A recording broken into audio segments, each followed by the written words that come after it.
Chapter 4. 1990s roll around. It's the final decade of the 20th century. What was that time like from your perspective? My friends, the people in the fog group especially, had this thing they used to say all the time, that the 90s are the 60s turned upside down. It's interesting. Yeah. And they kind of were.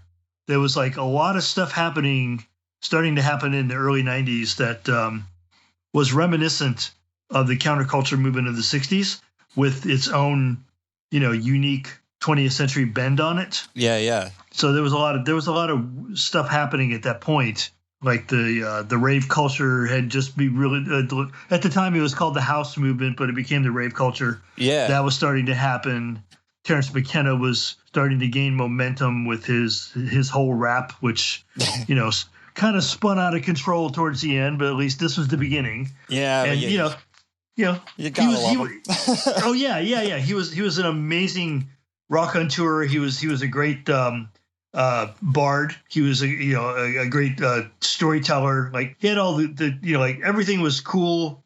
The only really thing that kind of went off the rails was the whole Time Wave Zero thing, but that we didn't know about that was going to be how far off the rails that was going to be until much later. Yeah. But this is when it all started.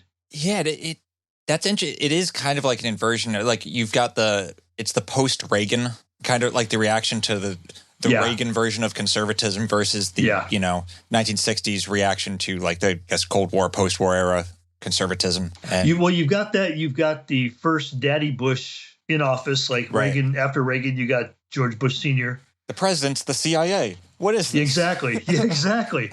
Yeah, and as you can imagine, the counterculture people were like, "Wah!"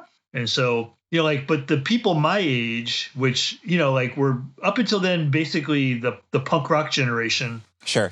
We started to mellow and soften a bit, and then get into the rave thing, which was basically a psychedelic movement. I think most people would agree now. Yeah. And so, a piece of history here, which is you might find incredibly funny. The house scene started in Chicago in a place called Club COD. Yeah. And at that time, Genesis Peorage, Psyche TV, had signed a deal with Wax Trax, and they put out an album with Wax Trax called Beyond the Infinite Beat. Okay, I haven't heard that. Yeah, it's okay. Yeah. Genesis started hanging out in Chicago, and he started hanging out at the COD and the house scene. And there was something at the house scene that they did called dropping acid, which had nothing to do with drugs. Okay. It basically was the DJ would take the arm of the turntable and drop it somewhere on the album that was spinning, and then they would have to mix from there. Okay. So it was almost like a cut up. Yeah. But Genesis didn't know this, and he heard them talking about dropping acid. And so he went back to England and started talking about, hey, there's this new music scene coming out of Chicago, which he was right, and they're dropping acid. And so everybody was like, whoa, drugs, looking for an excuse to do drugs, and they found one. Yeah. But it originally had nothing to do with drugs. That's wicked funny.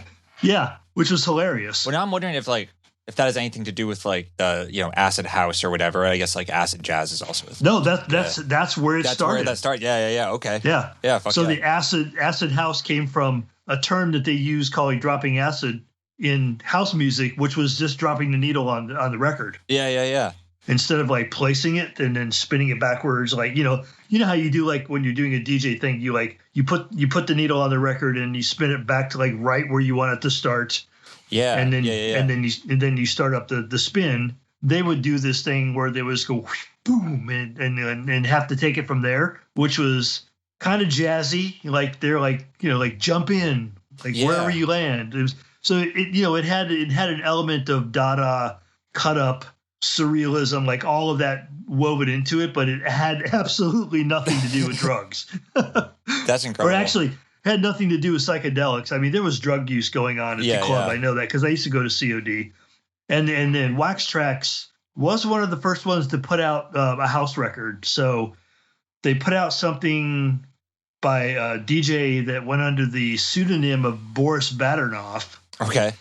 And the guy was doing samples out of the Rocky and Bullwinkle show.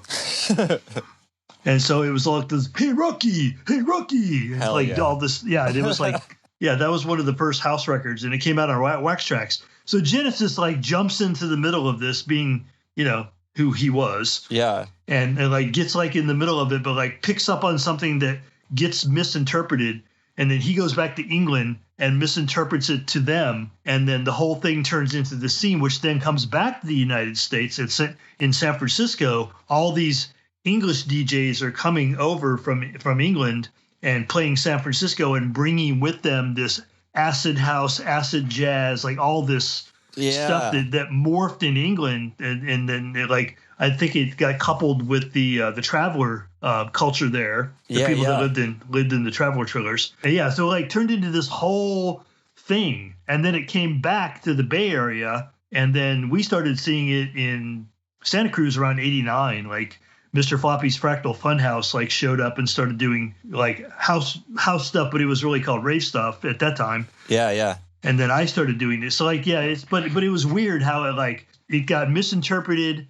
It got reinterpreted in England, and then they got it brought back to where it came from. Only it didn't go to Chicago. It went to the Bay Area, and it got psychedelicized. Right. And it turned into this whole thing just because somebody misunderstood the term acid. But then you can think of it as like the fact that Genesis did misinterpret it in that specific way is due to all these like cultural factors itself. Yeah. That then contributed to this emergent clusterfuck that was just kind of going to happen that way in some way. Yeah. Yeah.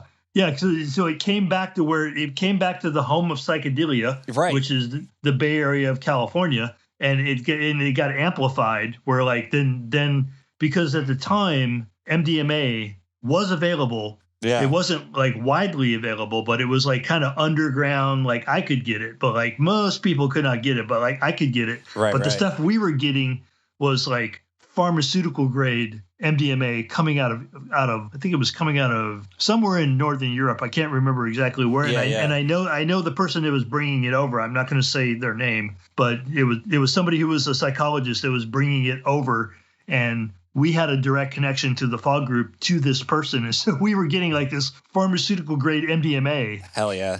Yeah. In like 1990, that like just blew my brains out. It was amazing. And so like that got married to that new culture that was coming over from England, which by way of Chicago.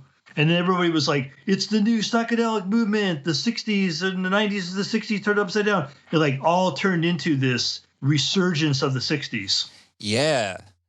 One thing that's interesting, though, is MDMA in that scene, because like that is a very different type of psychedelic than LSD or mushrooms. It's way more about like, you know, you can make a cocktail of sorts, but like it's way more about like washing the windows and like letting you see yourself and others with love objectively. Like it's bringing it sort of into the physical in a way that like acid could never do. Like it's I've always seen it as a very therapeutic chemical. Well, that's what it originally was, and that's what it was originally being used for in Europe. And then the person that was bringing it to us in Santa Cruz was bringing it over for therapeutic reasons. It just wasn't legal here yet. I think it was in a gray area at the time. It wasn't illegal, but it wasn't legal. Yeah. And so it was like in a weird gray area, but like we, of course, being who we were like, we want to try that, you know, therapeutically. and it was very therapeutic. So like, I remember the first time I did it, I was in a hot tub, and all of a sudden I felt my heart chakra open up. Yeah. And I was like, whoa, you know, and then that was just like pouring love on, like, it was just amazing. I'd never felt anything like that.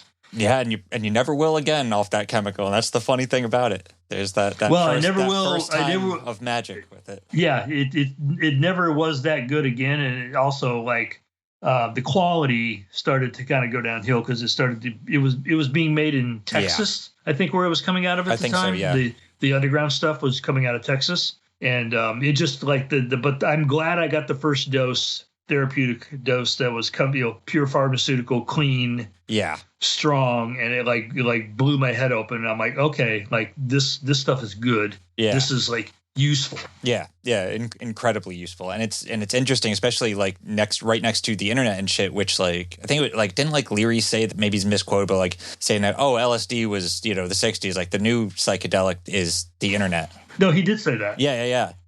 And this, like, I don't know, the two things seem to be kind of complementary in terms of washing the windows on the possibility of not just imagining a new world, but actually building one.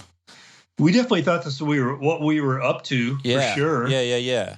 You know, it was interesting because I had like all these people around me who were part of the first counterculture movement, who were still basically a part of the counterculture movement, but they were the older generation now. They were the elders, right? And they were looking to me as the younger person who like was doing the bulletin board systems and the internet and all that kind of stuff. And Leary, who was not a youngster, but was always on the cutting edge of stuff, even towards the end of his life. Yeah. So somehow he got plugged in to the Neuromancer trilogy in the early days, like the late 80s. Yeah. I found out about that from him. Like I didn't. No shit. It wasn't he from. You would think that he'd find out about it from me, but no, he told me about it. No shit. He was like, "You're into this computer stuff. Like you should check out this thing called Neuromancer trilogy." And I'm like, "The what?" And so I went and looked it up and read it. And it was like, it was incredible. So he always had his thumb on the pulse of what was coming next. Yeah. And he definitely called it. Like him and McKenna called the internet. I think Terrence picked that up from Leary, to be honest. Yeah. And I know Bob Wilson did too, but like the three of them actually, were in the mix enough that they would go, this is the next thing. Here it is. Yeah. It just happened to be that next thing from a technical perspective of who was going to implement that next thing wasn't them. It was me and people like me. Right. So they were handing off that information to people that were the next generation. Yeah. Because they're so late in their careers that like it does require these new technical skills and shit, and it has to be like, we're not going to learn that. It's not, exactly. Not happening. Exactly. I'd show stuff that I was doing to like people like Bob Wilson, and he'd like be, in awe, but I never saw him like learn to code or anything like that. Right. He was just in awe that like and encouraging, like, oh yeah, definitely, you should do that, But he never broke down and learned to code himself because I know now, like I'm 63, and like, do I want to code anymore? No, I don't. But back then, I'd stay up all night drinking Joe Colas and eating Chinese food out of a cardboard box, and and just staying up all night and hacking all night. Hell yeah. And not even realize like the sun be coming up, like, oh, the sun's up. Like I even stayed up like tripping on acid and hacked. It was crazy.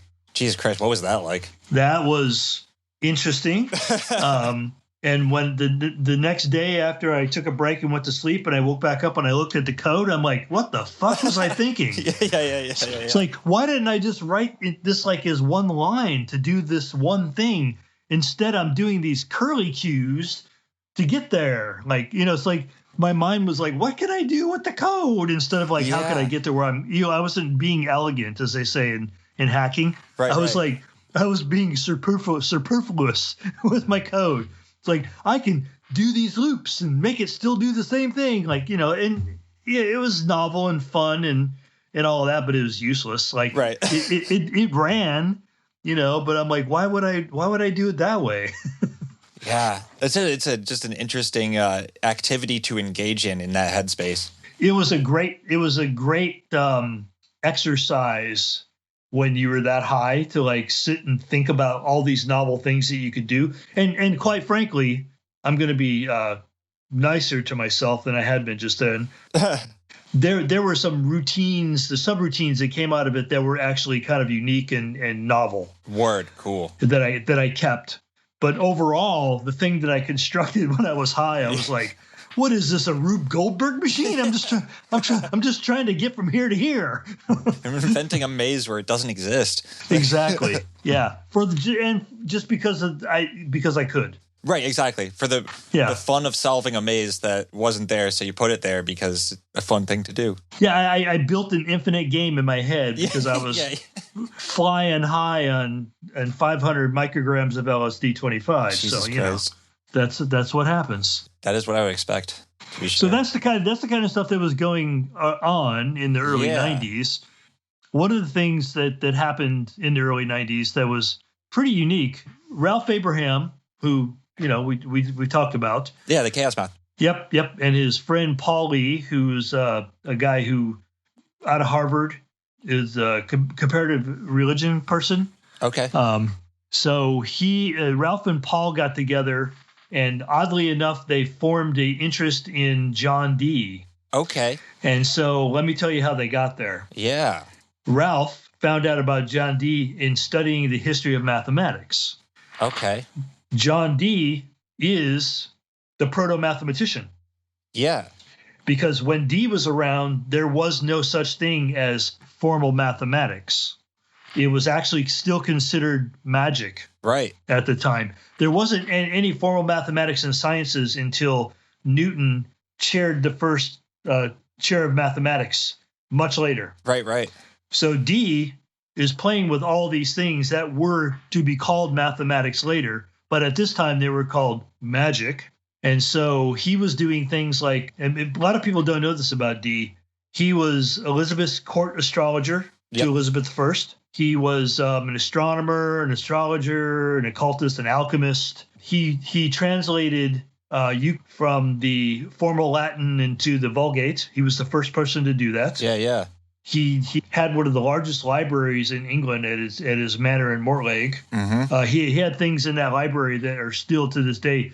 You can find the list of what he had in his library. Yeah. But a lot of what he had in his library you can no longer find. Yeah. Because they're like get destroyed. Some of it got destroyed. Yeah. He had to sell some of it because at the end of his life he was a very broke man. Yeah. And starving and whatnot. And he got stolen. A lot of things got stolen. I mean, we don't know what happened to a lot of this stuff. Yeah. But we do know that you can find a list of what he had in his library at one time, and it was formidable. Yeah. It was incredible. I actually got to hold and read the first printing of the Monas Hieroglyphica when I was at the REPRINT Library in Amsterdam. Oh, cool. Yeah. Along with the first English translation of the Corpus Hermeticum, which was fucking rad. Cool. Yeah. Sit down with those books for like 3 hours. It was awesome. Yeah. And the Splendor Solis. Fucking rad. Yeah. Nice. Yeah. The last thing I did before COVID. That was literally like the last thing. Wow. Yeah. Yeah, so Dee was this very interesting guy. Like, he's the one that coined the term Britannia. He was the one that told Elizabeth they should think about colonizing the New World, which would be like Nova Scotia and, eventually North America. Right. So we can thank Dee or blame Dee for that. Both, however you want to look at it. Both. Yeah. The fact that the English Empire, we can blame Dee and thank Dee for that. Mostly blame Dee. Mostly blame Dee for that. Yeah. But the most interesting thing about him is he formed an idea that Enoch supposopic knew the language of the angels. Right. So if you look around and you find like the Ethiopic Book of Enoch, which is actually still in the Ethiopian Bible, it's not canonized in our modern Bible, English Bible, but it's in other Bibles, and you can get it.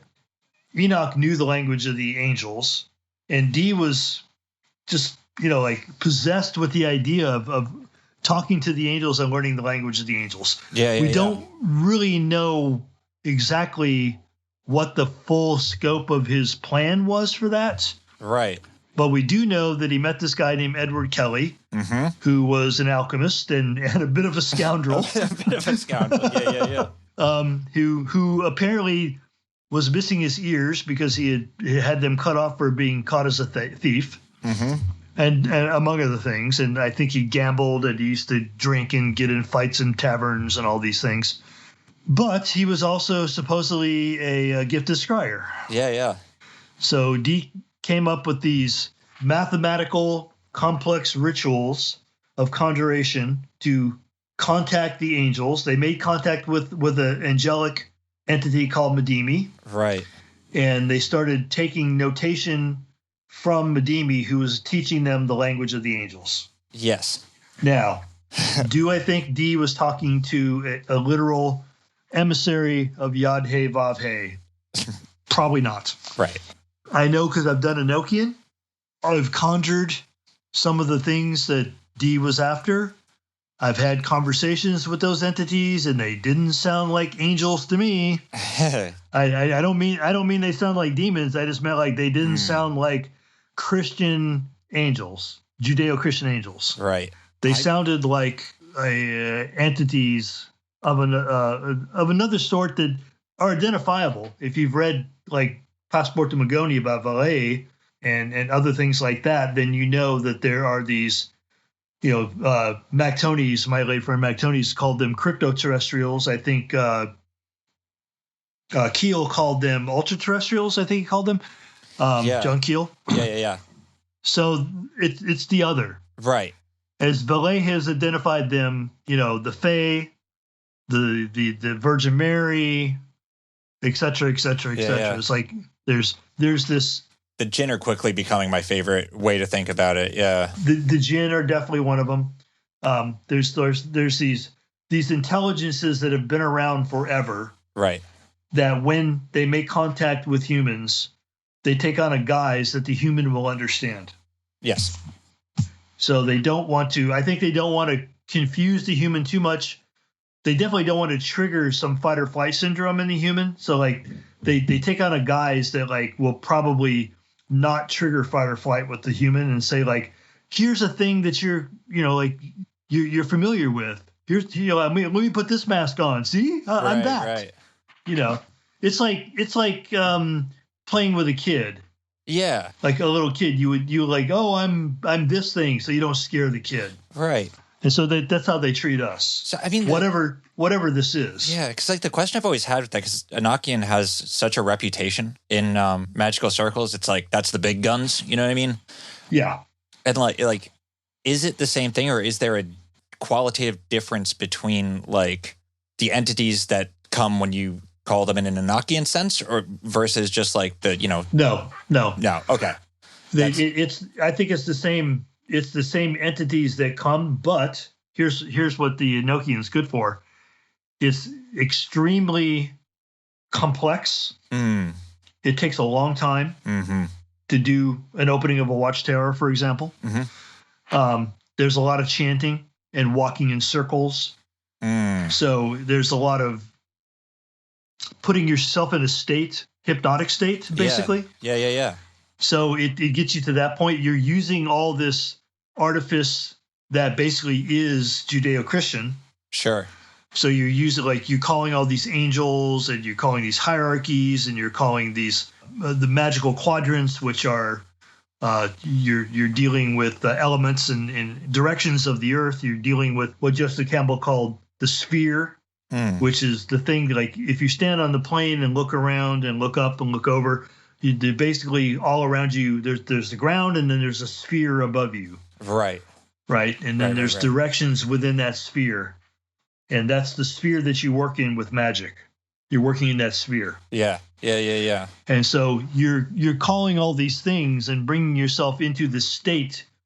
And so, yes, of course, what's going to contact you is going to use that artifice that you've used to get that point. It's like, okay, I'm calling this thing, which are angels, archangels, or some sort of angels in the hierarchy, and now I'm in that state of angelic headspace. Yeah. So, of course, when something's going to talk to me, it's going to take that on. Yeah, because you've inserted those signals into the circuit. Exactly. Yeah. No, that makes sense. That makes total sense. You went through that veil wearing that robe, and so the entity says, okay, well, that's what you want. That's what you're going to get. And so it takes on the guise of that. Right. If you press forward and actually get to a state where these things are talking to you, like you're talking to your scryer, and I actually had one session where I actually did see something on the board. Okay. I saw something like fog manifest above the crystal that was in front of. I had a obsidian mirror. Yeah. And then I had a quartz crystal in front of it sitting on the tablet of union. and I saw like a fog form above it, and then I saw the fog form into an eye. Jesus. Yeah. Of course, though. Jesus Christ. But I didn't hear anything. Like, it was still the scryer telling me what this thing was saying. Yeah. But I was looking over the scryer's head. That's what I was seeing. That's what I was addressing. Wow. I wasn't addressing her because I wasn't talking to her. Like, she was the mouthpiece for this thing. And I'm like, okay, right. I have questions for you. Right. You know, and so, are you an angel? As we know, angels, blah, blah, blah, blah, blah. And of course I got, things like, we are that, but so much more. It's like a fucking Hallmark greeting card. You know? Yeah. And I'm like, yeah, well, thanks a fucking lot, but you told me nothing. Yeah. But I kind of expected that because I was already under the impression that I wasn't talking to an angel. Right. That I was making contact with some sort of other, and that I had used the artifice of this language that Dee had perfected to get to that point where I was in the state of mind that I could talk to the other, and the scryer was in the state of mind to talk to the other, and then we could have this communion. Yeah. So I wasn't reaching out to an angel of God because I have no interest in talking to an angel of God. Right? Yeah. I just like, can I have some sort of conversation with an intelligence that's out there, and I don't know what it is, and I don't need to know what it is. Yeah. All I know is that like it has information that I don't have. And I don't mean that in a kind of grabby kind of sense, but I mean like it knows things that I don't know because it's a thing that I'm not. Exactly. Yeah. And it exists in a space that I don't. Yeah. It has an understanding of like dimensionality that you don't have. Yeah. And as much as I can say is this is like it sits around waiting for something like me to make contact as much as I sit around waiting for something like it to make contact with me. That's interesting. Right? So I could go into all these things that I think that it is, it's a node, it's like all those things. But like Einstein said, if you can't explain something simply, you don't understand it. Right. Yeah. Yeah. And all of this stuff is just like it's maps of the map is not the territory, and all you're doing is drawing a map. It's a representation, not the actual explanation of what the thing is. Right. No matter how close you get. Right. It's like, what is it? Do I need to know what it is? No, I don't need to know what it is. I know some people do, but I don't. Yeah. I don't need to know. I'm just happy to make contact with something that's not human. Yeah. That's willing to have a conversation with me. Yeah. I'm happy. Right. That's enough for me. And if it can give me information that's interesting from some other place, I won't say another dimension, another time. I'll just say some other place. Yeah. From another perspective. Yeah. Then I'm happy with that. Right? So I got information that most people don't get in their lifetime. So I can't say what this thing is, but I can tell you what I think might be going on. Yeah. When you make contact with this. So as an analogy, I'll use something as simple as a web server. Okay. Yeah. So a web server sits on a machine. Yep. That sits on a network. Mm-hmm. And it has what's called daemons, DAEMONS. Mm-hmm. And a daemon is something that sits inert until it's invoked, which is great language because it's very magical language. Yeah. But if you know anything about the guys who wrote all this stuff back in the day, most of them were ponytails, as we used to call ourselves back in the day. Yeah. Because we all had a ponytail. Yeah. And most of those people, I'm not among them, but everybody I knew was among that group. They played D&D. They were into, Lord of the Rings, and they're from that ilk. Yeah, for sure. I'm not from that ilk, but I understand it. Yeah.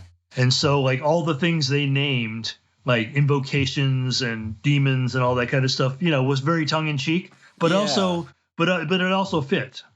Yeah. And then there was other people like me who were into real serious magic. And so like, we could relate as well. We're like, oh yeah, it's like a demon. Oh, yeah, it works like a demon. Yeah, it works like a demon. And then people are like, what do you mean? It's like, well, a demon in magic works like a demon on the web server. Well, what do you mean? It's like, okay. So the demon sits there. It's a process that sits, but it doesn't do anything until it's invoked. Right. So you in the web browser type in http:// or https:// or back in the day you could type in FTP:// Gopher:// Like all these things used to work out of the web browser. So the server basically sits there with an address, which you know is an IP. Right. It has a domain name, which is just an alias that's attached to the IP. Sure. So if you type in the domain name, it gets resolved to the IP, and then where it goes actually is the IP. Yep. That's the hard name. The address is the domain.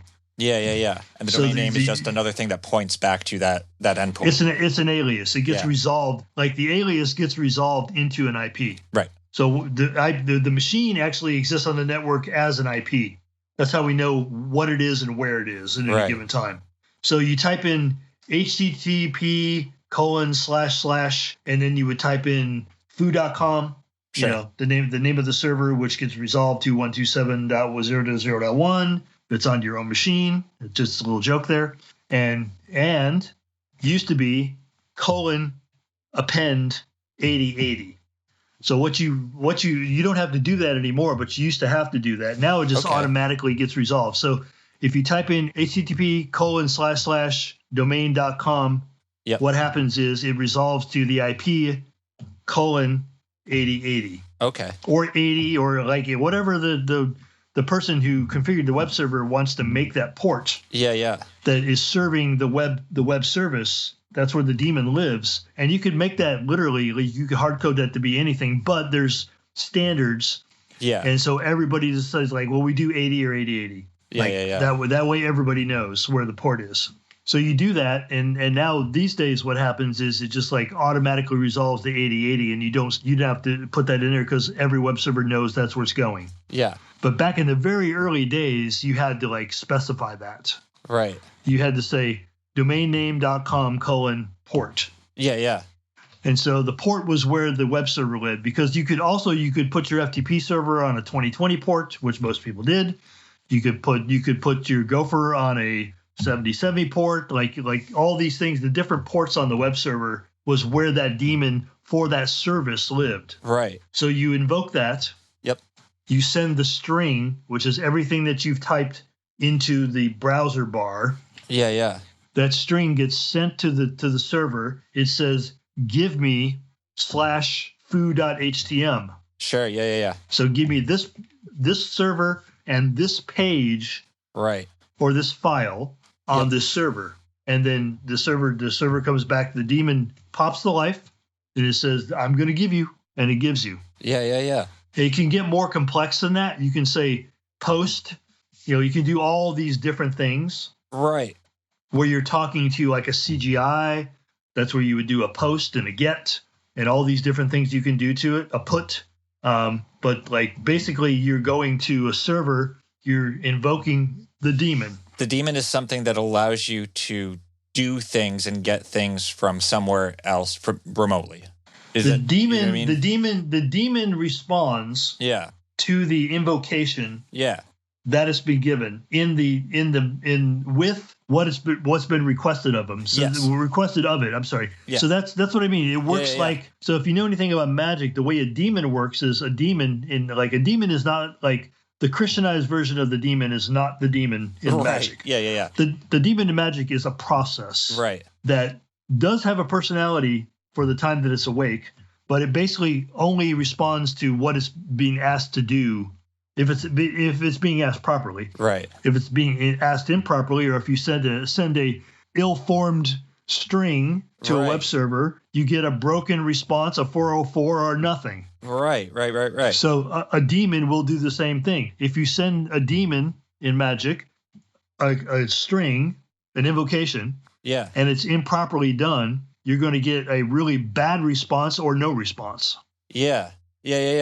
So a daemon is basically lives by the computer credo of garbage in, garbage out. Yeah. Or non-garbage in, non-garbage out. So if you feed the daemon garbage, whether it be a web server daemon or if it's just like the daemon, you get garbage back if you give it garbage. So if you give it a malformed spell, an invocation, it's gonna spit crap back at you if you've given it crap in. It doesn't know how to do anything else. Right. If you feed garbage into a web server, it's going to give you garbage back. If you feed a well-formed, properly formed request, it's going to give you what you asked for. if it can. Yeah, that is. It's just really fucking interesting how it's all kind of just the same informational processes, just on a higher kind of squirrelier level that we don't necessarily know we have to kind of blindly find our way to the correct processes versus the one that we devised according to the same sort of logic. Well, if you look at the history so if you read like True and Faithful Relationship and what transpired between John Dee and some spirits, and if you read the history of like what Dee was doing with Kelly, and Dee was a mathematician, right, par excellence. He was using the same methodology of like, let's try this, and then he would write down what they got back, and he'd be like, okay, we need to do this differently, and then he would come back and he would reformulate it, and he would come back again. He was being a scientist in the realm of magic. Yeah. He was in a lot of ways practicing what that idiot Crowley said. Which is, the aim of religion, the method of science. Yeah. Which I say, I do not say the aim of religion, because the aim of religion is not something I want to achieve ever. But because religion doesn't have good aims, as far as I'm concerned. Religion is about world domination. That's what a religion is about. At least a lot of them. Yeah, the method of spirituality. Yeah. Let's say that. Let's not say let's not say the aim of religion. Let's say the aim of spirituality and the method of science. Okay, I'm okay with that. Religion rubs me the wrong way. Yeah. I just don't like the word because I understand the word and I don't like it. Yeah. And I think what most people don't want to acknowledge about Crowley is he was probably more about religion than they think. I agree with that for sure. Yeah. And so I think for me, years ago, Crowley went into this bucket in my mind called jettison all useless baggage from planet Earth. And poof, I do not listen to much he says anymore. Yeah. But he was interesting. He was what he was for his time. So anyway, to loop back on this just for a second. Of course. Ralph was consumed with Dee. He knew that I was consumed with Dee for a different reason. Yeah. I had what they called the Enochian flu, which if you know anybody that gets way into Enochian, they know what that is. You catch this flu where everything becomes Enochian for your entire life. I mean, I know people that got it so bad that I'd go over to their house and I'd say, everything's different. And they'd say, oh, we rearranged all the books and the furniture and everything in the house according to the watchtowers. I'm like, oh my fucking God, you've got it bad. So they would go through their house and rearrange everything. Furniture and everything would be arranged in the house according to this book is apparently fire and it goes over here. And this book is apparently earth and it goes over this. Yeah. So they would rebuild their house into an Enochian temple. That's crazy. Yeah, that's the Enochian flu, dude. That sort of like that logic system just starts just taking over everything. It does. That's fucking that's wacky. So if you've ever known anybody that had a breakdown, and did things like that to their house, it was like that. Yeah. Well, I mean, shit. There's the I guess hypothesis about Dee and Kelly's work that Kelly was schizophrenic or what could be diagnosed as schizophrenic. And absolutely, if that was the case, then you can make a case that the Enochian system is a sort of crystallized schizophrenia, a crystallized and reaccessible way of achieving a schizophrenic state. I think more than that. I think it's a way of focusing as schizophrenic. Okay. Yeah. Because I know from experience that the most successful scryers I had were borderline, at least. That makes sense. Yeah, and I wasn't using them per se because of course not, because I accept people like that because I am kind of like that. I've got madness. I know I do, and that's okay. What artist doesn't? If you're a real artist, you have madness. I agree with that very much. And so I think the rituals and the resuscitation and the repetitive nature of doing an Enochian ritual focuses a schizophrenic to the point where it puts them in a state where they can focus on this one thing, this crystal, sitting in front of a black obsidian mirror, sitting on a tablet in union, and listening to the magician do all the incantations and watching them walk circles and burn incense and like do everything to get the space right. Yeah, yeah. And they fall into this focused state. They hit the zone, right? Yep. And they start like boom, and they have contact. And so the magician is behind them and saying like, let's ask this, let's ask that. But the scryer is in a state. The scryer's gone. Right. The scryer's a pass through at that point. Yeah. So the magician has to retain their feet on the ground and say like, I'm running the space, so I'm going to ask these questions. I'm going to write down the answers. Like none of this, I think the scryer is capable of doing. Right. Because they're gone. They're somewhere else. They're like half of their consciousness is somewhere else. Yeah, they need to be in a state where they can't manage that sort of stuff to make the actual connection happen. Exactly. So they're meeting this entity halfway. Yeah. And there's a union that happens. And so the magician actually in this situation is really just an observer. Yeah. The magician actually built the space so the scryer could go to the place, and the scryer's bringing back the information, and the magician's like sending the queries like you do to the browser, and then recording the responses to the queries. That's the magician, and then the magician closes it down and brings the scryer back to Earth, and like all of that. So you're responsible for a lot as being the mage in this situation. Right. Like you're the captain of the ship in a lot of ways. But no ship sails by a captain alone. Right. Somebody's got to be raising and dropping the sails, and somebody's got to be running the rudder. You know, the captain's got the wheel, but like that's not what's making the ship go where it's going. It's like the wind is out there, right, and the wind is pushing the sails, and the crew is actually capitalizing on where the wind is going, and tacking to the wind and doing all the things.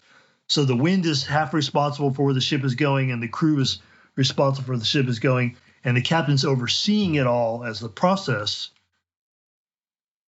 but the captain's not really piloting the ship. Yeah, it's like a stage managed shamanic experience. Exactly. Yeah. That's fascinating. Never thought about it that way before. So Ralph was like really, and Paul Lee was really interested in like, we want to know more about this other aspect of D. So we're going to teach this class. We're going to go into the history of mathematics. Where did it come from? How does D fit into this? How did he become the one that actually shepherded magic into mathematics? Because he did do that. Like when he translated Euclid, he brought it over to the Vulgate. And said this other thing that was considered magic is now not so much magic. It's for the masses. Yeah. It's accessible now. And we're going to put it into the realm of science.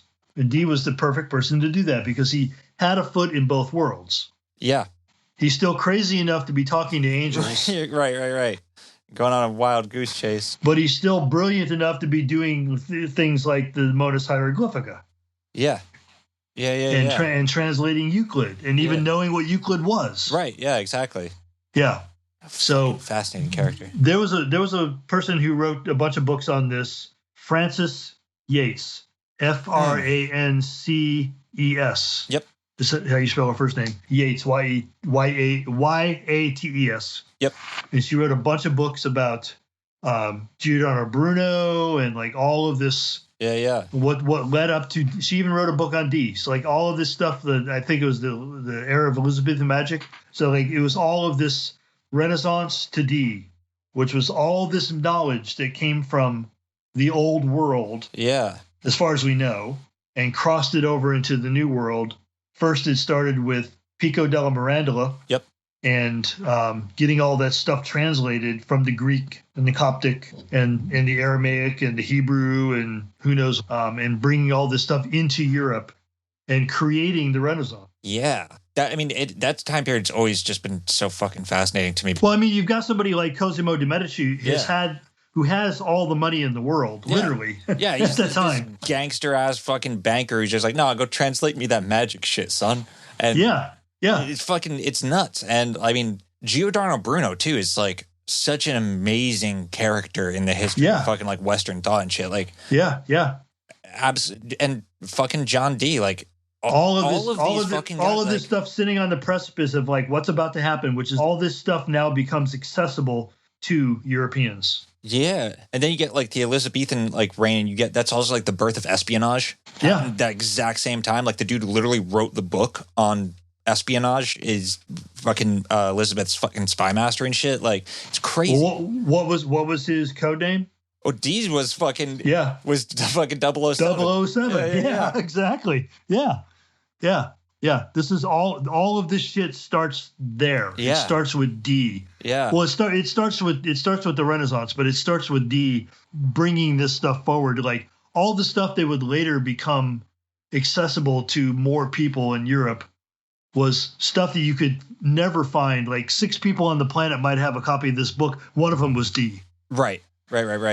What's interesting, you brought up like the idea that like in the Renaissance and like the dawn of the, Enlightenment age, such as it was, taking all this information from the old world and translating it for the new world. And like, I was just thinking like, you see that happen again with like, the post World War II era. And then you see this happen again at the dawn of the internet. Yeah. And it's like it's these same types of logic and types of imperfectly described truths about the processes by which reality works, but they need to be repurposed and repackaged and sent into the next phase, which also seems to be getting shorter and shorter between.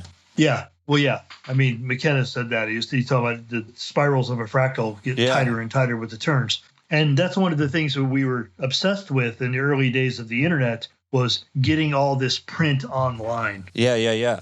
Because we wanted it to be accessible to databases, to searches, and quite literally, we had the utopian idea of like, if we get it online, it'll be accessible to anybody, anywhere in the world. So it's not much different than the Medici was doing with Della Mirandula. I mean, like giving him money and saying, go buy these manuscripts and translate them to Latin. Yeah, exactly. No, it's the same thing in principle. Yeah. I mean, if you remember, you might not remember this, but in the early 2000s, Google had this big project where they were like, we're going to scan every book in the world. Yeah. And put it online. And I actually had friends that were part of that project. And so like they were building machines. They did build machines. In fact, I think I gave you an ebook that I used one of those machines for. Word. The Lavinda book that I gave you. Yeah. That I actually sent that off to friends at Stanford that still had the machines and said, cut this up and scan this. So this machine would like cut up a book and scan it. Yeah. And do a really good job. So like that was going on for a while until, people started freaking out about like, oh, who owns the rights to this? And like, it's always that, Of course. Yeah. And so a stop got put to it. But before it did, a hell of a lot of books got scanned. Yeah. Which I hate Google having all of it, but it's pretty cool. Yeah. Yeah. And back then when I was working with this stuff, I was like, if I could only get this stuff into a database. And so there were no scanners and no OCRs at the time, like no OCR software. So I was like doing this by hand, and a whole lot of other people were doing it by hand. Yeah. So it was a lot of volunteerism that was going on back then. Doing the Lord's work. And we all had our own reasons, but like mostly it was like, we just want this online. We want to be able to search it. We want to be able to do things with it. And, from my perspective, I'm like, I want to do weird occult technology experiments with it. Yeah. Because everything, like much like D, and I'm not comparing myself to D, but much like D, I was like 1 foot was in science and 1 foot was in magic. Yeah. Well, I feel like there's a lot of people who, like, I feel like for example, like just the fact that Abraham and Lee were doing these talks on fucking the spooky side of John Dee at UC Santa Cruz and shit. Like that's something that most people would never expect. You know, like no, actually it's really smart people are also really interested in this spooky shit too, because it's really interesting. Well, and they were selling it to the university under the auspices of the history of mathematics is what the class was taught as. Sure. And so like the history of mathematics 101 and then class 1, John Dee. Yeah. And I don't think it ever went past that because I think really the purpose was Ralph and Paul wanted to teach a class on John Dee, partly because they wanted to teach a class on John Dee, but partly because they wanted to study a lot about John Dee. And so this gave them a reason academically to do it under the auspices of the university. So they could, as part of their job, research John Dee for this class that they put together about John Dee under the auspices of history of mathematics. Fucking righteous. So basically they got paid to study about John Dee. Right? That's so good for them. Yeah. Hell yeah. So, Ralph, knowing who I was, said, like, well, what do you think about this class? I'm like, dude, I think you should fucking do it, Yeah. And so he gave me a flyer talking about the fact that they were going to do this class. And so I started handing it out to people I thought were interested. And there was an OTO breakaway lodge in Santa Cruz called Orbit One. They'd broken away from the Berkeley Lodge and set themselves up. And I knew one of the guys in that lodge was actually an amazing D scholar, kind of a feral scholar. I mean, I don't think he actually, had credentials as such. Right. But like he knew more about John Dee than anybody I knew on the planet. Like he was a walking compendium. Yeah. And in fact, one of the people in this lodge were the people that got the Enochian flu and rearranged their house. Yeah, that's how into this these people were. So I told them about what Ralph and Paul were doing, and introduced them. And Ralph actually had them come into the class one day and perform an Enochian ritual in front of the class. No shit. Yeah, we had to lock the doors, and and we kept it very hush hush, very sub rosa, but it actually happened. Yeah. Wow. Were there were there results? Yeah. If you look online somewhere, Ralph actually recorded some of the things he saw. He saw things. No shit. Yeah. Fucking nuts. He saw things during that class. I mean, I'm not surprised at this point, but still, it's just mind-boggling. And I was there for that. I didn't see anything. Okay. But Ralph saw, and not everybody's going to see things, right? But I I was just like, ooh, this is cool, man. I can't believe we're doing this in UC Santa Cruz. Yeah. But where else, Yeah. And so it went down, and Ralph was impressed. Fuck yeah. And so I think he walked away with that with a newfound appreciation for some of the magic stuff. Yeah, I can imagine. And we had lots of conversations about it afterwards, which was cool. And he taught me a lot about the things that Dee was into, set me off on some new paths of research. And so the whole thing was like a booster for me. Yeah.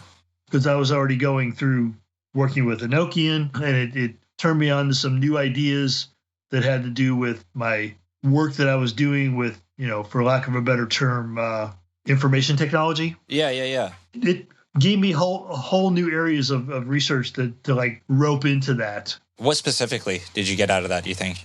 It sent me down the path of doing all the research on Renaissance and Renaissance thinking. Gotcha. The history of Renaissance thinking and where all this information came from and how it fits into where we are today. Okay. It gave me a better appreciation of who Dee was as a mathematician. Yeah. It started me down the path of looking into all the stuff he was doing with cryptography and how that fit in. Because the people at the lodge also were really into, all the stuff that Dee was into as well. And so they had actually sent an expedition over to London to get mimeograph copies or photostatic copies of the wax sigil of Diamoth and all these things that are in the museum over there, and brought them back to Santa Cruz. And then we were sitting down and looking at Merrick Casaubon's copy in his book and then the actual sigil.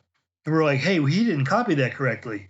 He left some things out. And so there were actually improper formulations in the books.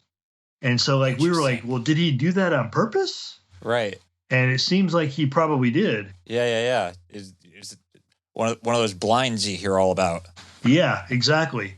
So there was one element on the sigillum Diamoth that was marked 666 on the wax sigil, the actual sigil in the museum, And then in Casaubon's book, it was left out.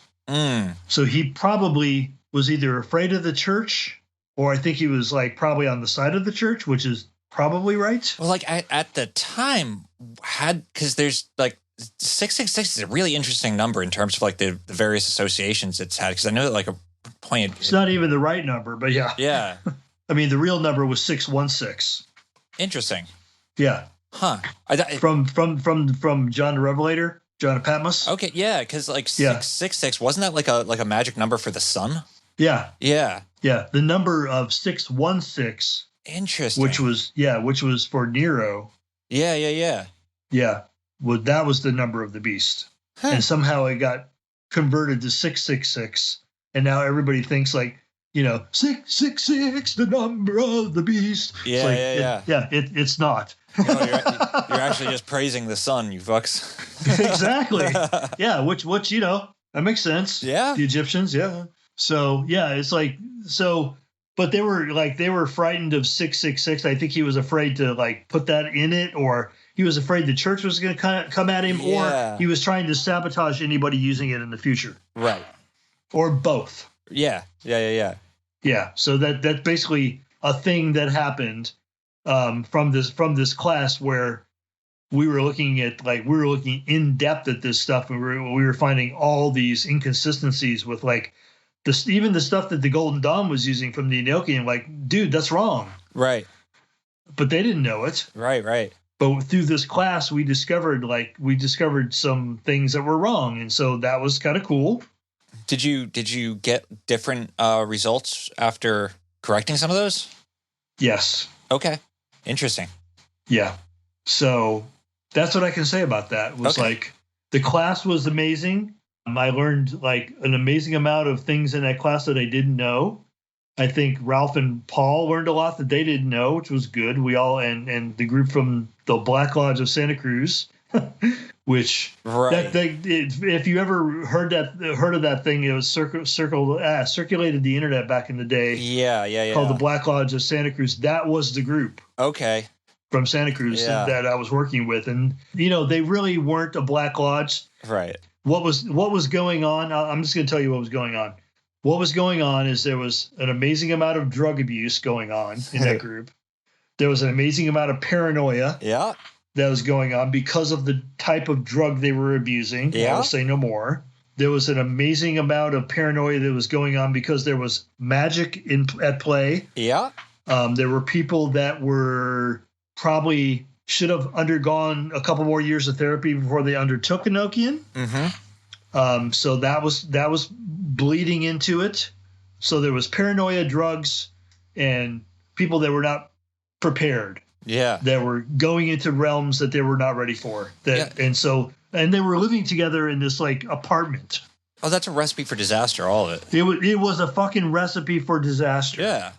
And so like I'd go over there, like one example, I went over and knocked on the door one time, and I heard like all this running and things knocking over, and like it sounded like, like if you were a cop doing a drug bust, and you were to knock on the door of the house that was like making drugs, which is not what was going on in this case, but like it's what you would hear, like people like running to the bathroom, flushing all the drugs, It sounded like that's what was going on.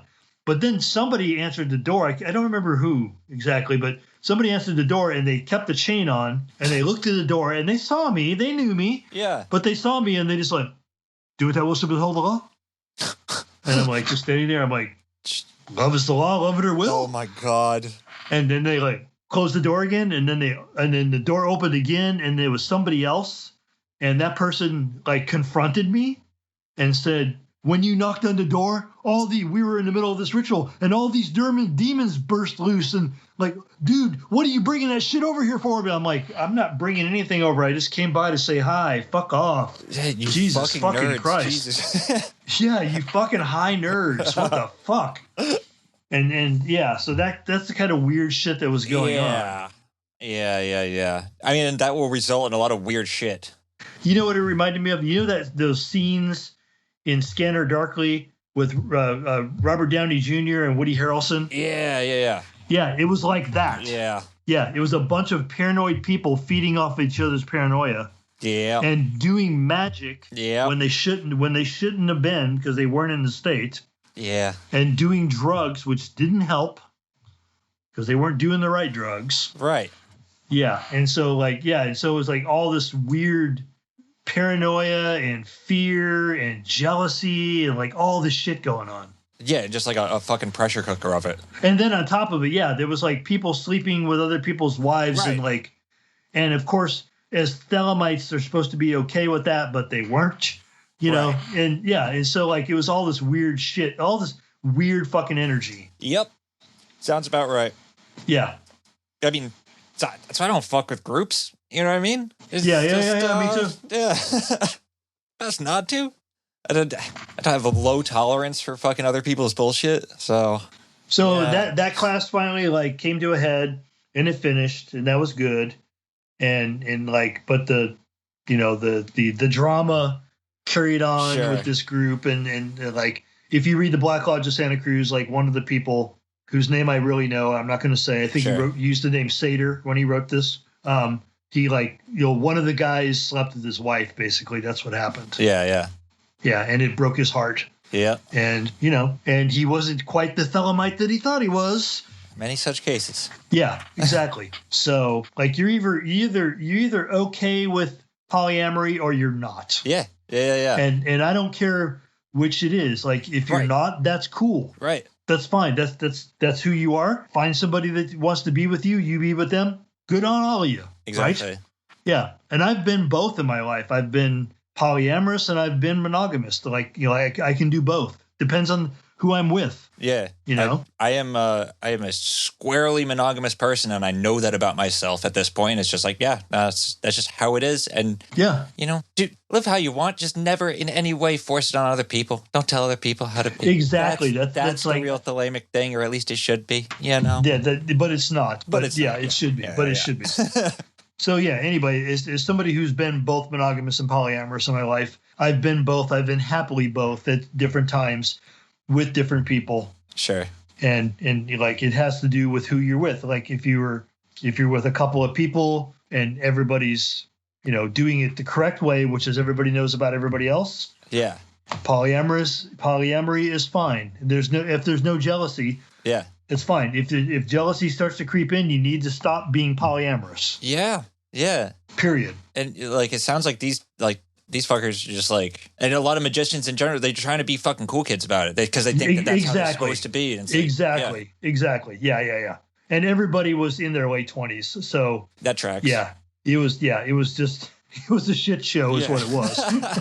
But unfortunately, or fortunately, I should say, one of those people was an astounding academic and one of the most knowledgeable people about D I've ever met in my life. And I've met some players, dude, and this guy blew everybody away. Yeah. He was a walking compendium of D. And to be honest, that doesn't surprise me either. Like it is smart people like that they also end up making fucking huge mistakes and shit and fucking things up, and that doesn't take away from their scholarship at all. Yeah, so he was an uber D nerd. Yeah. There's no other way to put it. And so like I had a good time talking to him. He'd come over to the house. We'd have long conversations about D. He'd teach me things. I even taught him some things about computers. And like he saw the parallels to what I was doing and what he was doing. And so it was all, we learned from each other. It was all cool. Yeah. Unfortunately, we had to stop talking because I was termed untouchable because I came over and I brought demons one day. So, whatever. Whoops. Yeah. What can you say? I didn't know that's what I was doing, but okay. You're right. It's probably better that I just don't come over here again. You're right about that. Yeah. Well, no, that's what happened. I don't even realize I was bringing demons. My fuck. Yeah. They're following me. Sorry. Christ. I must have food in my pocket or something. It's like cats. They follow you down the street. Yeah, I've got some Cuban cigars and some nips of rum. It's just something was going on, dude. That was lunch, but what are you gonna do?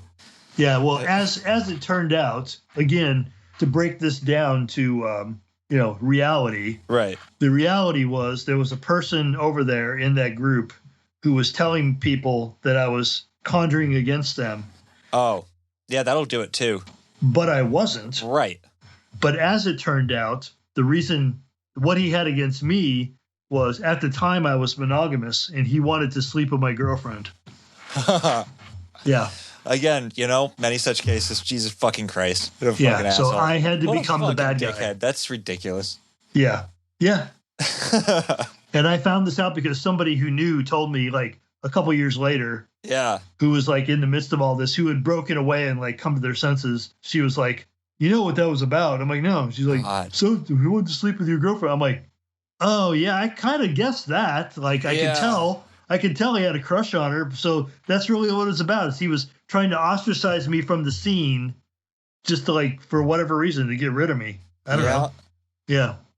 So it always boils down to something stupid. It fucking does. It fucking does. And it's just that when you add shit like drugs and magic on top of it, it just amplifies it. But it's always the same bullshit. Yeah. Same stupid primate bullshit. Yeah. It's like David J. Brown, the writer. I don't know. He wrote a couple cool books you'd probably like. Word. He was hanging around at the time, and he's not into magic. He never has been. Yeah. But I was telling him about all this drama that was going on with this. I'm like, there's this group of magicians on the other side of town, and they think that I'm conjuring against them, and so they're conjuring against me. And he started laughing. He's like, I'm like, what's funny? He's like, I just had this vision in my head of these fireballs shooting between your apartment and their apartment all night long. You magicians are like pew, pew, shooting each other. I'm like, yeah, they probably think that, Dave. They probably do think like that. Yeah. It's like, as far as I'm concerned, I got nothing against them. I don't care what they do. I just, like, want them to go away. Yeah.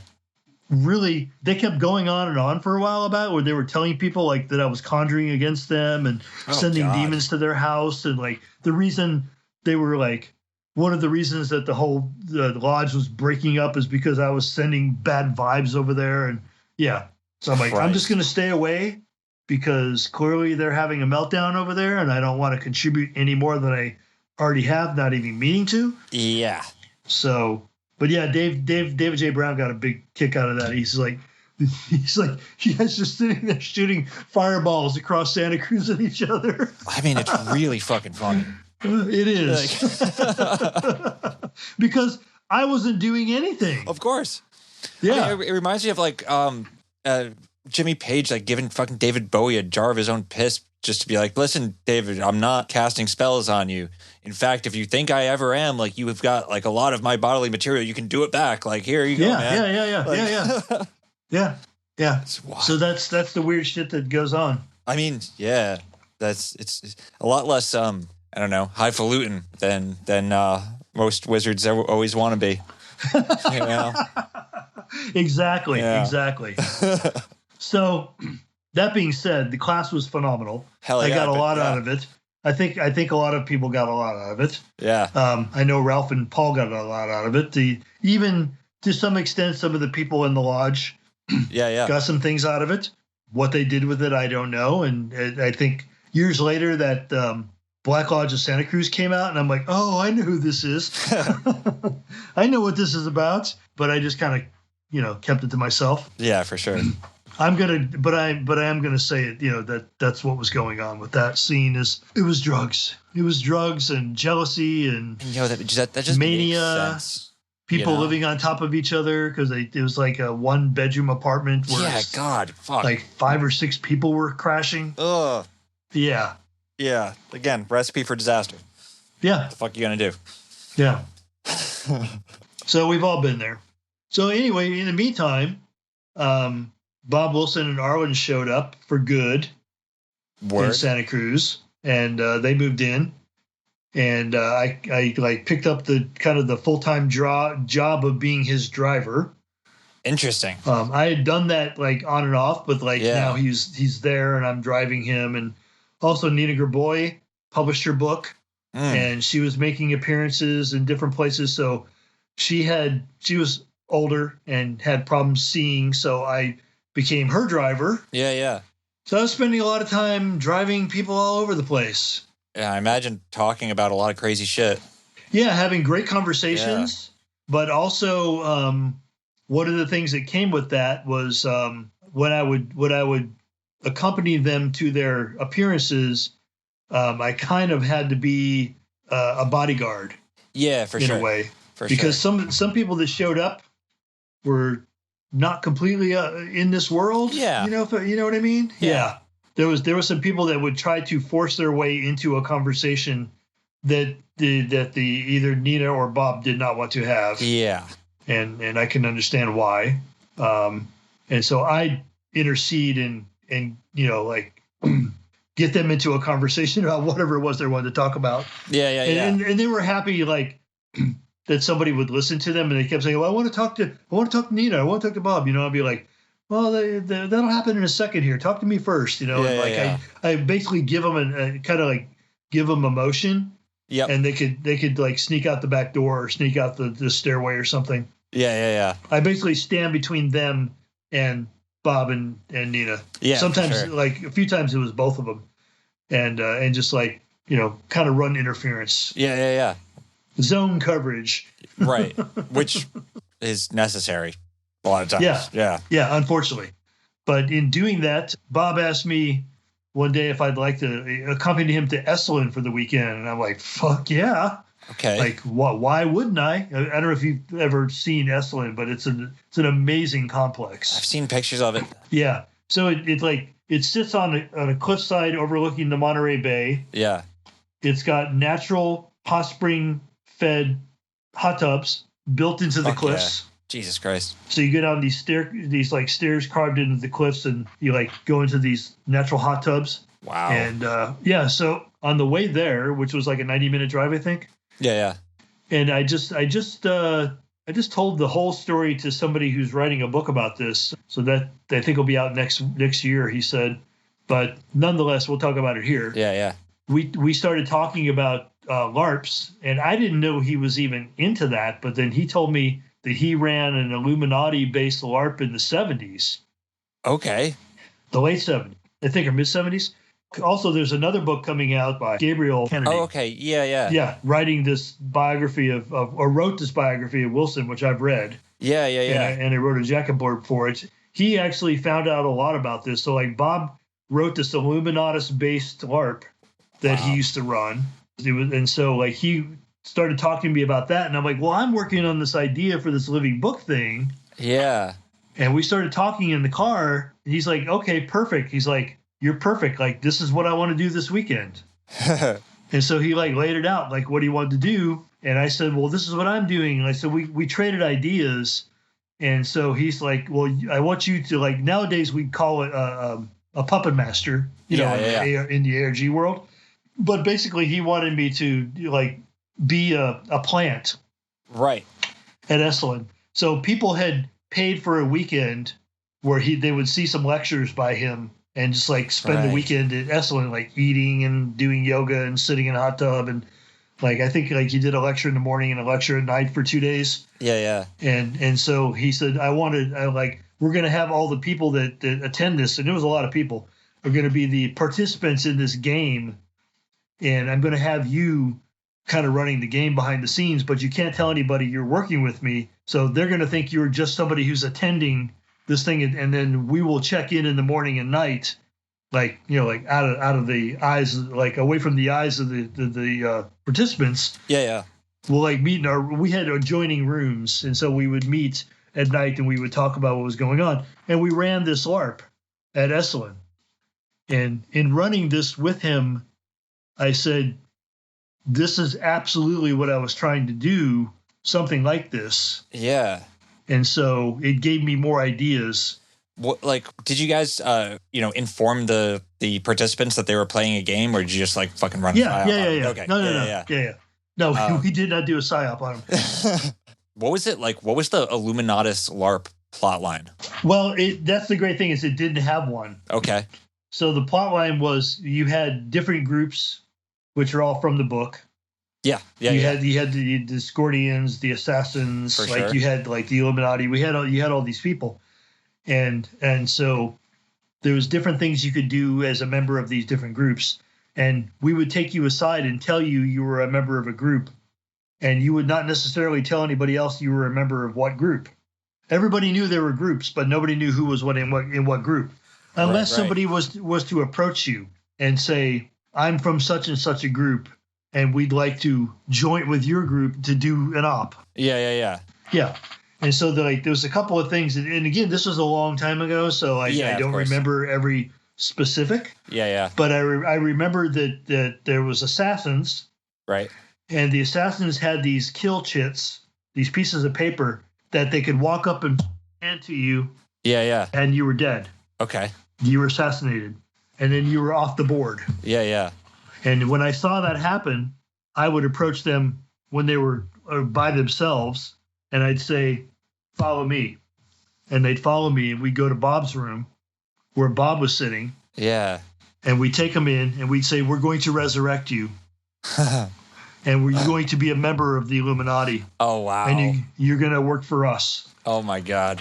And you can't tell anybody that I'm working for Bob, and you can't tell anybody that this happened, but we're going to give you this special shit that says that you've been resurrected and that you were living dead, blah, blah, blah. And so, just things like that would happen. Yeah. So there was nothing but intrigue happening everywhere. Yeah. People were killing people, and we were resurrecting them, and nobody knew they were resurrected. They had special powers that nobody knew they had until they would try to do something to them, and then they'd pull out the special power thing that we gave them. It's like all this intrigue was going on all the time. And so there was no winners and losers. It was an infinite game. Yeah. That's wild. The coolest, funniest thing that happened was the assassins got together and they planned this for the last day, the last lecture. Bob got up and gave a talk. And then when he was done with the talk, the game was over. And while he was giving the talk, an assassin walked up behind him and killed him. Yes. Oh, that's fucking great. Yeah. That's and he started laughing. Yeah. Everybody applauded. That was the moment. It was that's it. That's game incredible. over. Yeah. Yeah. And we got the leader. So I just saw how much fun people had doing that. Oh, yeah. Yeah. And I said, I definitely want to do something like that where it's a game where there is no board. Right. But now there's this electronic thing, which I knew about, which could bring it into a new realm. Yeah. And I'd already been playing games by mail. Yeah. And I'm like, well, this bulletin board system thing that, now the internet was available through the bulletin boards. Some bulletin board systems had internet connectivity that you could telnet off of the bulletin board to the internet, FTP or something like that, or Gopher, to another machine that was sitting on the internet. And I said, that's going to be the board. Yeah. Is this virtual space. It is so fucking rewarding when you give people a game like that. And it actually cracks their head open, and for the time that they're playing, I just think about the LARP at Esalen, they're in another world. Mm-hmm. They're free within these new confines and shit. And it's just incredibly fucking rewarding to facilitate that experience for people.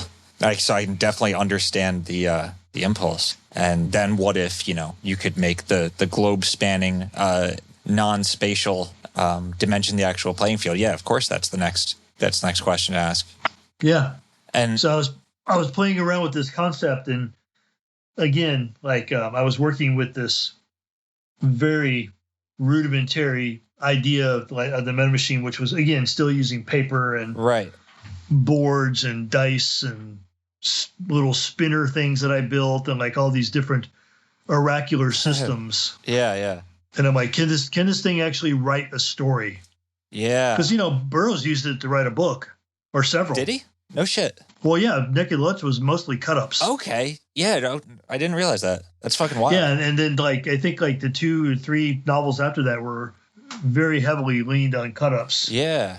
So the initial ideas would come out of cut-ups, and then he would kind of weave around them with words. Yeah. Interesting. So can I do this? Can I do something like this? Yeah, I mean, as we were talking about earlier, you had this story engine concept and did the idea to pull a story out of the ether and shit. And eventually you're going to have to see if you can. Yeah, exactly. Yeah. So the first kind of crack at that was I'd come up with this story called The Epistle of Joram the Juggler. Okay. And this was an idea that I came up with, which is the lost years of Christ.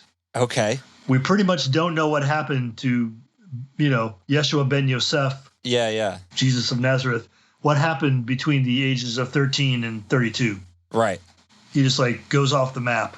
It's just a hell of a time period to not know what the fuck happened.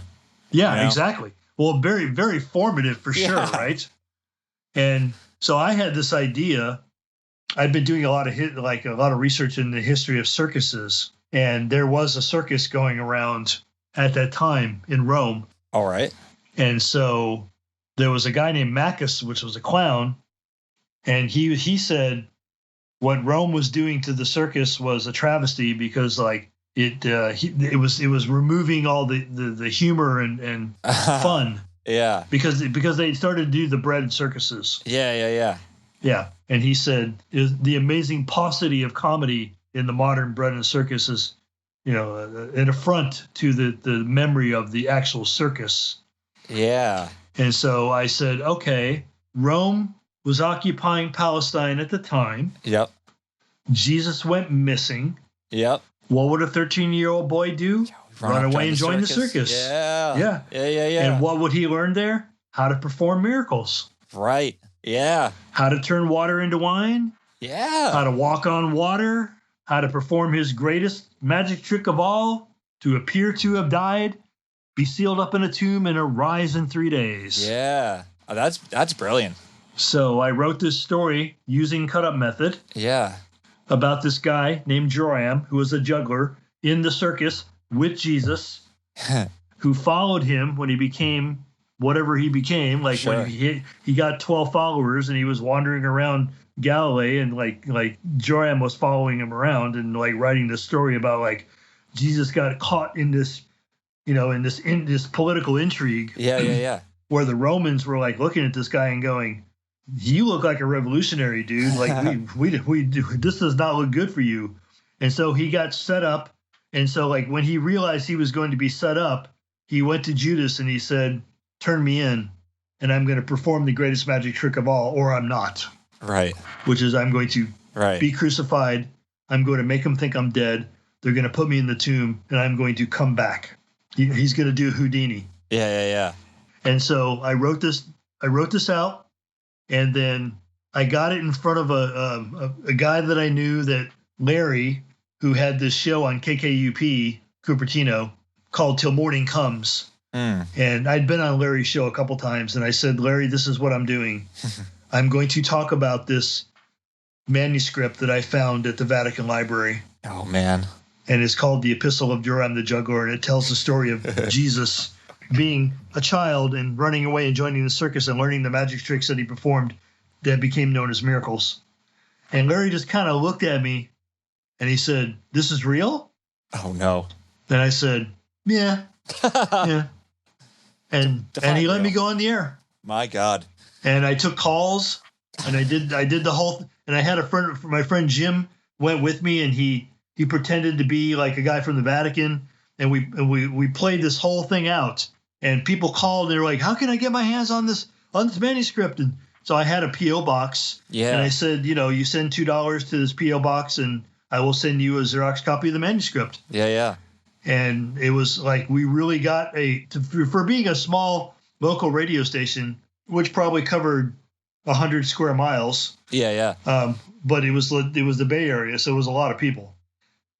We got a big response. And, some people, of course, called me up and said I was full of shit and I should be crucified myself. Right. And I laughed. But for the most part, I got a good response. I sold a bunch of the manuscripts.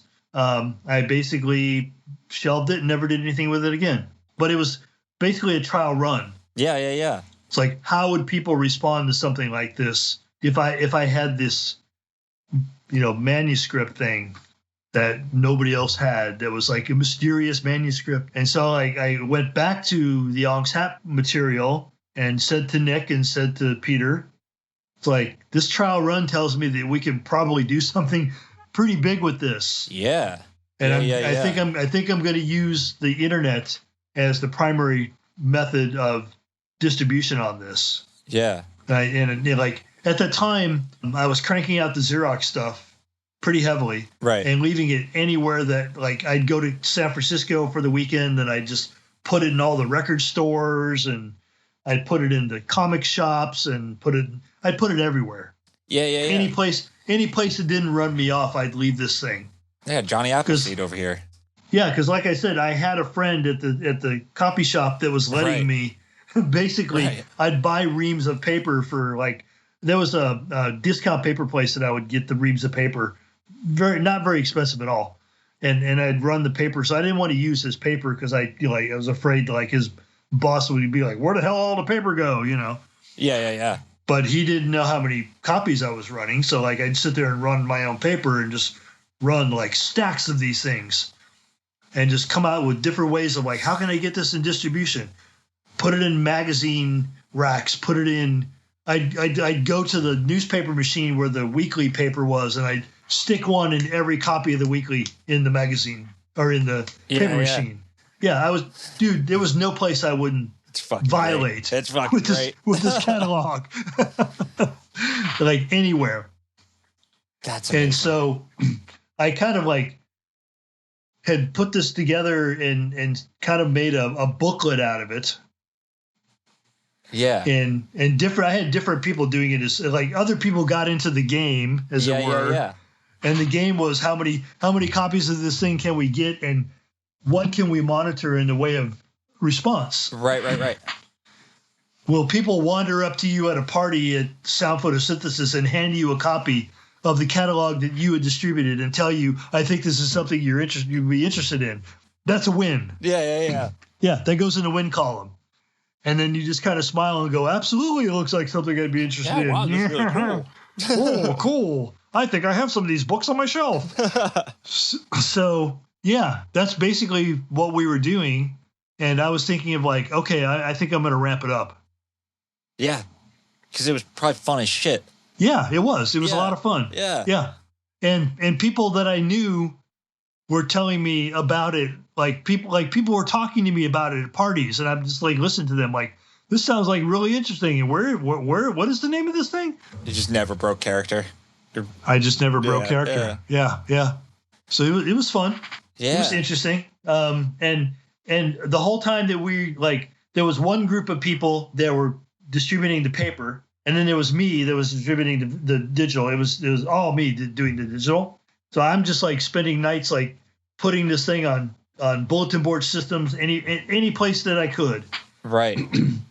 Like, yeah, just fucking spreading this mimetic contagion everywhere. Yeah, and so there was like all these. So zines had started to kind of grow up at this point. Yeah. So like Boing Boing now was a zine that was pretty sophisticated as far as zines went. Like they had color covers and. Sure. Yeah. Yeah, they were doing all this stuff, and I know when they first started. I think I had mentioned that my next door neighbor, Jeff Green, at 321 2nd Street, was friends with Mark and Carla, who started Boing Boing. Yeah, and he knew them from Colorado, I think. And then he had turned me on to them, so I had started to write for them. And so I'd start to feed them the Onk's Hat stuff as well. As I did things like I wrote a review of Nina's book and, things like that. But then I started to feed them the Onk's Hat stuff. So they ran the first print version of Nick's interview with me, which is Advances in Skin Science, which is basically the third chapter of Onk's Hat. Yeah.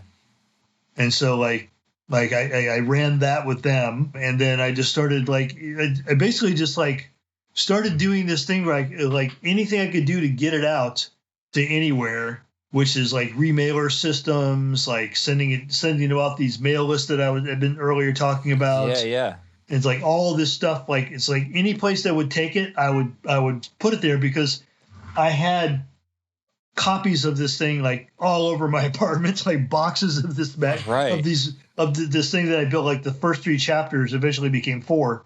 Which became what people call the canon. I hate that word. But Yeah, it is what it is. Yeah. So like I started like building like this really nice catalog and I would send it. Like, this was the great thing. I'd send it anonymously through a remailer to some place in Phoenix, Arizona, or Las Vegas, Nevada. Yeah.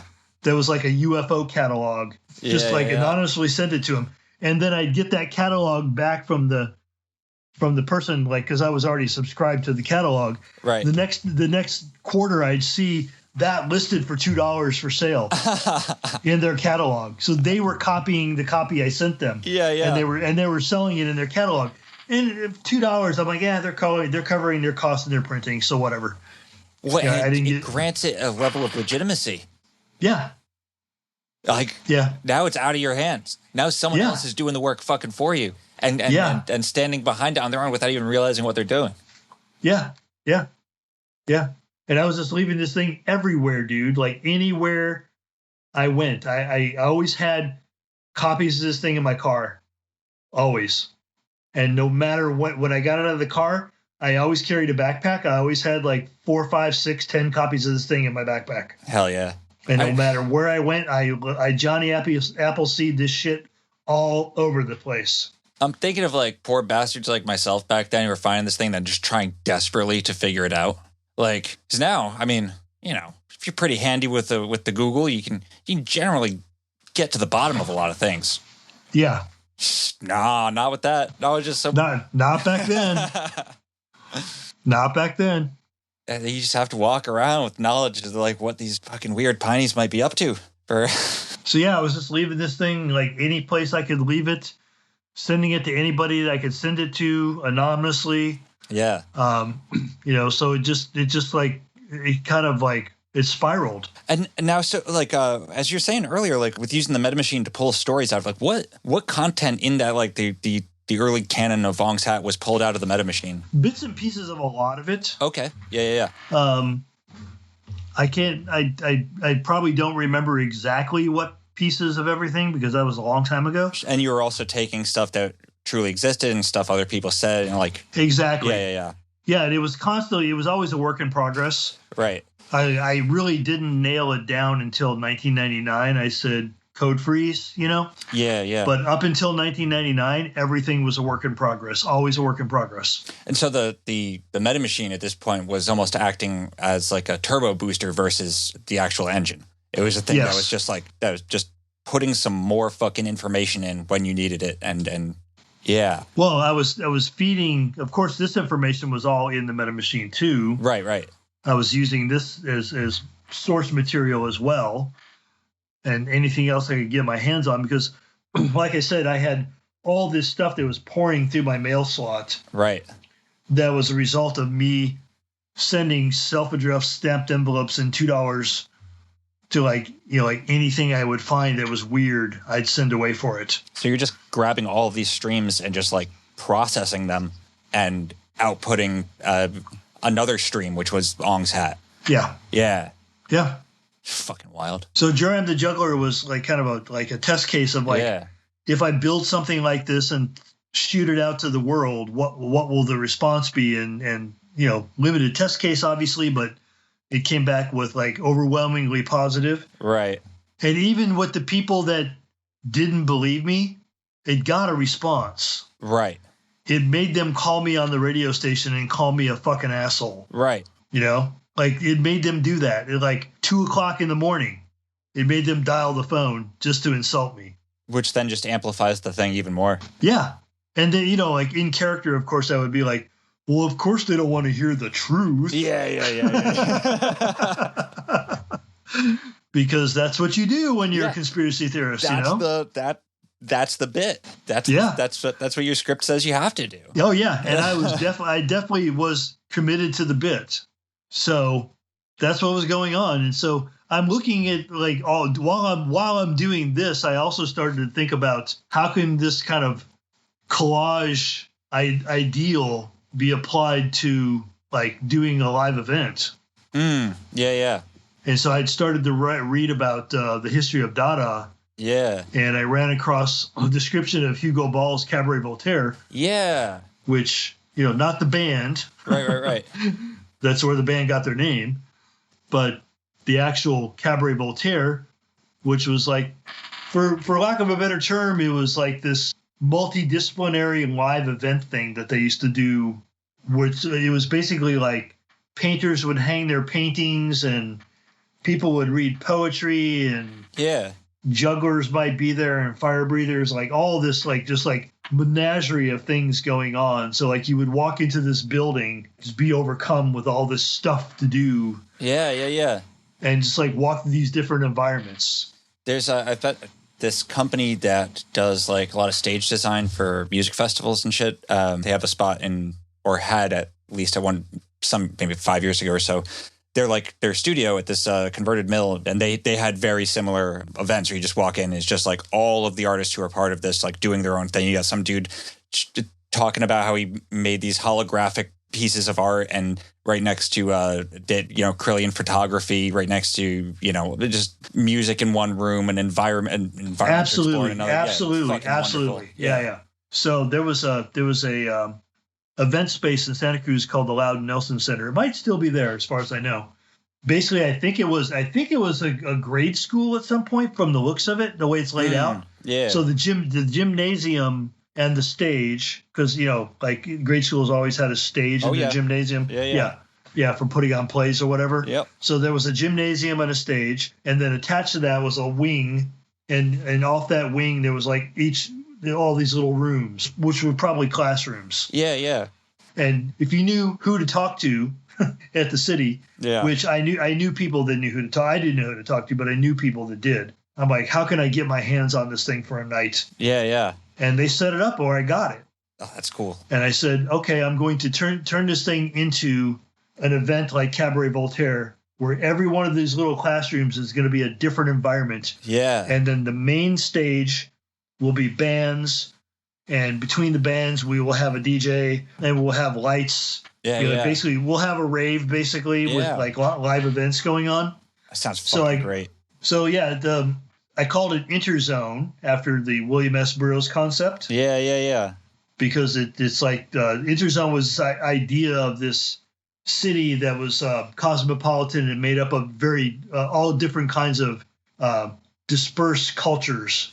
Okay. That came together to create this interzone. Yeah. And so I was going to create a night of interzone in the Loud Nelson Center, which I did. Fuck yeah. And if you go to my website and type interzone in the search engine, there's actually a Santa Cruz Sentinel newspaper write-up. They did like a whole section in the entertainment section about interzone. And it was huge. I mean, it was monstrous. Like the amount of people that showed up blew me away. I didn't know I was going to have that many people show up. Like there was people lined up down the street to get into this thing. I'm so insanely jealous. That sounds so fucking cool. It was amazing, dude. So I even had my friend Raj, who owned this Sri Lankan restaurant, make up buckets of food in 5-gallon buckets. Yeah. And we brought them in, and everybody got to eat for free. Oh, fuck yeah. And you got free music. Rob Bresney showed up with his World Entertainment War. My friend Dan Burke put a very early house music. He's from Chicago. Yeah. Put a house music thing together called Sex House. It was this whole. We had like paintings from artists. We had poetry readings in rooms. We had my friends called Wobble, Weird Blinking Lights. Who were like these bizarre techno freaks. Like they showed up with all these like weird gadgets and robots and shit that was going all over the place. And it was like Burning Man, a proto Burning Man inside in a building. Fucking condensed. That's fucking sick. Inside this huge, like used to be a big grade school. Yeah. It went on all night, and it was like amazing. I couldn't get everybody in, but I worked out a deal with the fire marshal, and I said, because they monitor you while you're doing these things, and I said, so you're gonna clicker count how many people come in. When I hit the limit for the amount of people I can have in this building, you're going to tell me stop. Yeah. And then you're going to count the people that leave, and for every person that leaves, I can bring another one in, right?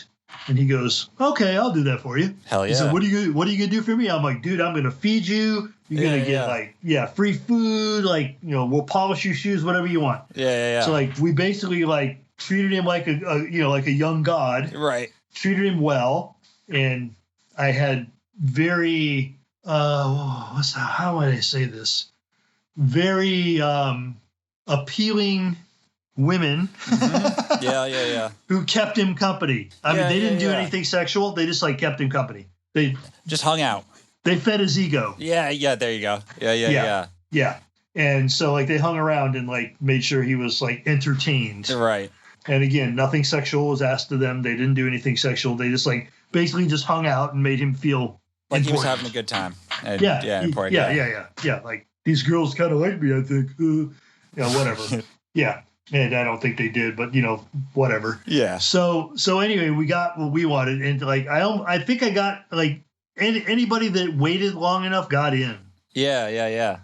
Like people apparently didn't, because I met people. They're like, I waited, dude. I couldn't get in. I'm like, yeah, I did what I could. It's like, if I would have known all you fuckers were going to show up, I would have got a bigger space. I had no idea that like thousands of people were going to show up to this thing. I had no idea. That's wild. Like, how did you like advertise it and shit?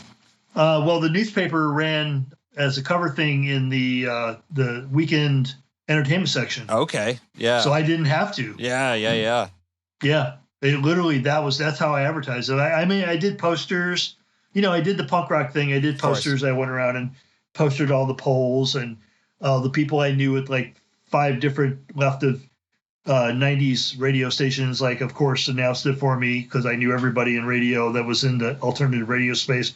So like, and then word of mouth. Yeah. The idea just got out and people went, that's fucking cool. I told everybody in the fog group, like, tell all your friends, and they told all their friends. And so everybody knew it. Everybody knew it was happening. And the university people, of course, like spread it around for me. The Wobble people, like the WBL people, they were like very connected in the university. I'm like, just chat this up to your friends, like they did. So yeah, this thing like went off the hook, and it got huge. And so the greatest part of this, no, it was a great all the way around. But the one thing I can say is I had several people wearing strange costumes wandering around the floor, handing out the incunabula.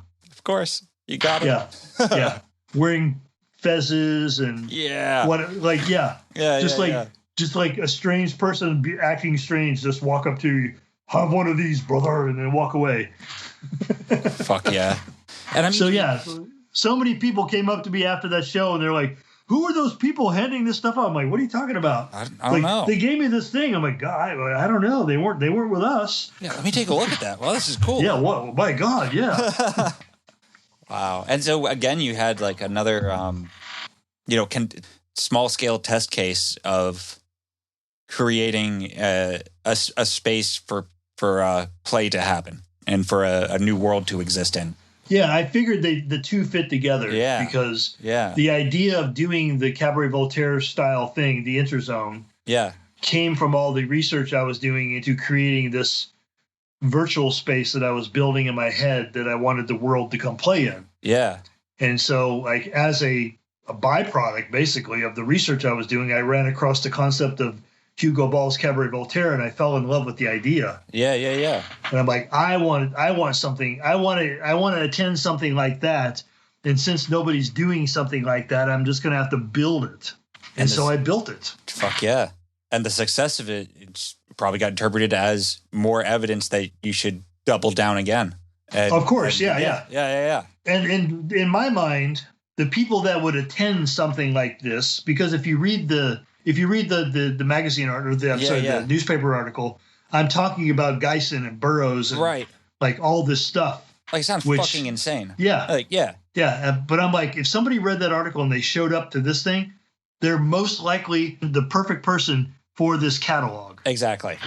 I've already pre-qualified them. Right. There's a self-limiting factor there. Yeah. If you're at this event, you're going to like this. Right.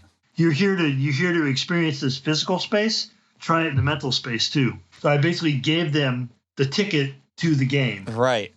And that's what the whole thing had become. Is like the canon became the ticket to the game. Yeah. And I mean, I also just thinking that, like, at the time, the internet was also that type of filter before. Yeah. If you were on the internet, you were the type of person that might think it was cool, or probably the type of person that would be fucking into this shit. You were most likely pre-qualified. Right. Yeah. And then 10 years later, it's like, well, we can't say any of that at all. No, at all. Yeah. No. But at that time, you could. And if you came to this event, I knew you were probably interested in one of the several things that I provided at this event. Right. Unless you were just there to get the free food and, whatever. Yeah, and in which case, you still probably did that type of character. Probably, in a way, yeah. It's Sri Lankan food, so, like, maybe, yeah. So, yeah, like, everybody had a great time. Like, people would stop me on the street for years after that and say, dude, that thing you did, Yeah. It was amazing. I met my wife there. Like all the stories they would tell me of, like, the time they had at this event, because, it was, like I said, it's like you would just go from room to room to room, and every room was extremely different than the last room. Yeah. There were people reading poetry in this room, and then you go in the next room and there was, like, all these gadgets running around the floor and lights blinking and weird techno music playing. And then you'd go to the next room and, like, free food. And you go to the next, like, there was, like, weird, just like everything was, like the juxtapositions were on purpose. Right. I wanted you to walk through it and then maybe find the one that you were most comfortable in and hang out there for a while. Yeah. And then move on to the next one, maybe, or not, or whatever. It's the you're just like the juxtaposition of those things is creating the actual space it's creating is in the whiplash between the different sensory, the polar opposite sensory experiences that are somehow part of a one thing. And well, also there was this theme to the whole thing where I kept, like, I would get on stage and do little talks, and basically the motto that I used was "Take back the screen." And so, like, I had become convinced at that time computer screens were not as prevalent as they are now. Yeah. But I saw it coming. Yeah. And the television screen definitely. Yeah. Was predominant at that time, and the movie screen was predominant at that time.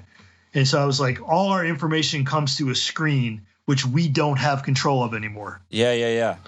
And so, like, my credo, my motto, my manifesto for the night was take back the screen, meaning you can create your own entertainment. You can create your own information. You don't need these people standing between you and what you want. Right.